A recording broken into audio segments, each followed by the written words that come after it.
Hello po sa inyong lahat.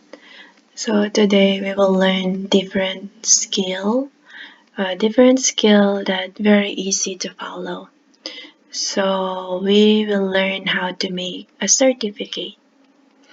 But let's say, for instance, you want to give a simple appreciation to your students or to your employee.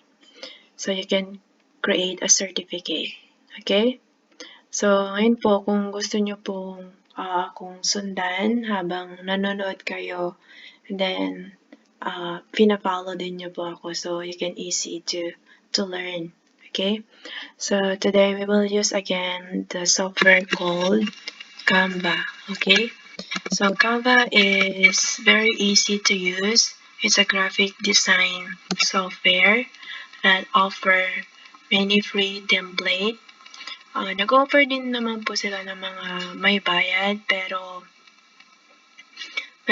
if you think it's worth it, then just go ahead and pay.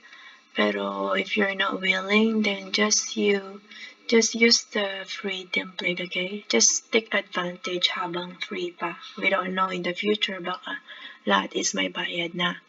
But as of now, they are free. So, okay po, diretso na po tayo. So again, click create design. So scroll down and find certificate. So ito po siya, certificate. So nakita nyo po yung size niya, 29 by 21 centimeter. So yan po yung size niya. So it means po like you can imagine the A4 size. So if you want to customize, go ahead and change. Pero if but for me, I think it's perfect, that kind of size. Okay? So ito po yung mga template. Nakita nyo po may free, ganyan. Meron din pong mga pro. It means may bayad po yung mga yan. But you can notice the difference, right? Between the pro and free. Talagang magaganda po talaga yung may like pro. Pag may bayad. But yeah. But don't worry. So, scroll down po natin ha. So, makikita nyo po, diba, madami silang mga offer. So, there's one is like recognition certificate, academic certificate.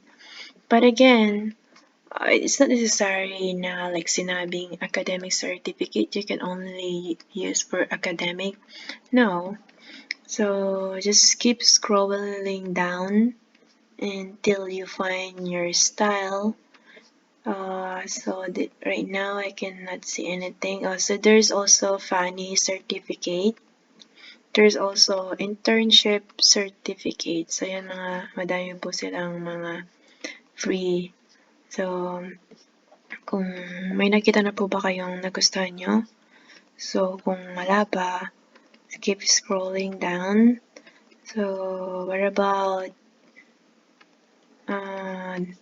do you think you like this? No? Okay. I wanna try this. Okay, is that okay? Okay, I'll try this one. So, yan po siya. So, pwede nyo po itong gamitin. So, certificate of recognition. So, yan. Like, papakita ko po ulit sa inyo.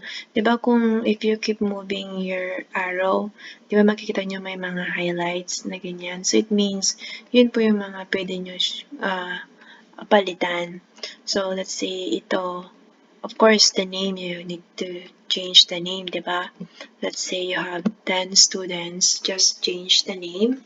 So, let's say, for example, Giselle, highlight first and delete. Okay, highlight nyo po muna and delete. And then, for example, I use my name, friend, bawa, Giselle. Okay, Giselle yung pangalan ng friend ko. So, you can use that. I can use that. So, and then ito, hindi rin naman appropriate, diba, na recognition of all her valuable contribution to bank's corporation. So you can change that. Well, you can change all the text if you want. So, but for me, I'm just gonna change the company, for example. And then, of course, you can change also this. Highlight again and change. For example, the name of the supervisor is Vivian A. And then there's an O. And then change this also. Let's say uh, Cats B. Okay?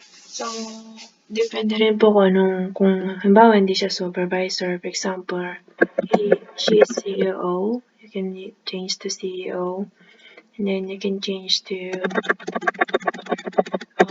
assistant, CEO. So, it depends po kung ano yung position niya. So, yeah, I'm just showing you that you can change that. Okay, even this one, if you want to change that, you can change that too. And then you can also change the font size. Let's say you want to make this like a highlight. I mean, make it like emphasize the name. So you can change, for example, 55. You can do that. So become a little. If you want more bigger, 60.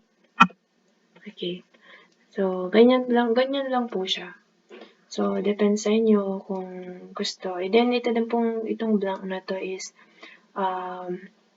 you can write down your signature here. You can sign your signature here. So, you can print this first and signature. And then, if you want to send this via email, then you can scan again. Okay? So, ganyan lang po kadali ang gumawa ng certificate. So, it's easy, di ba? So, I hope you learned something new today. You don't need to pay much for certificate. So, thank you for watching. Hope to see you again next time.